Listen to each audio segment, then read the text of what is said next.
The biggest political battle for more than a decade is playing out on Hungary's streets. Viktor Orban has been close to Vladimir Putin for many years, and that gives opposition parties their best chance yet of defeating him. Among the messaging, Putin's been your friend for 12 years. Tell him to stop killing. Ukraine's war has made Orban a marked man.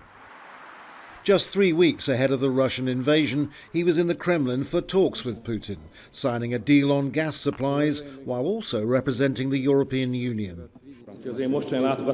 So my visit is partly a peacekeeping mission, he said. The two men developed close bonds over the years. Putin needs the ear of an EU leader. Orban wants it both ways, influence in Europe and business with Russia. Controlling the media is something else they have in common. This is a rarity in Hungary. Journalists in an editorial conference that's not influenced by the government.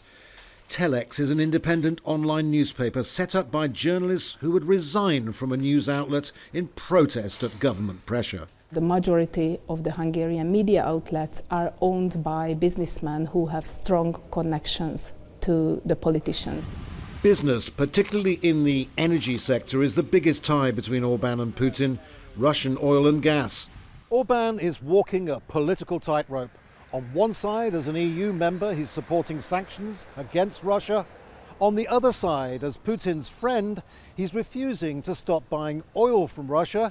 Quite the contrary, he's planning to buy even more. And on top of all that, he's refusing point blank to give any military aid whatsoever to Ukraine.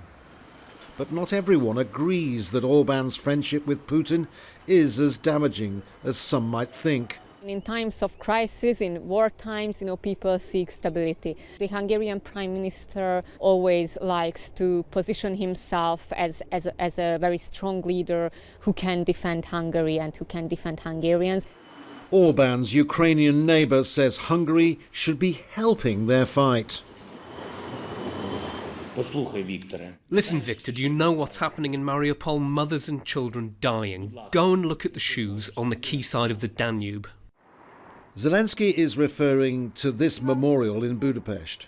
Thousands of Jewish families were lined up and shot by fascists during the Second World War. Their bodies falling into the River Danube, their shoes left behind. Andrew Simmons, Al Jazeera, Budapest.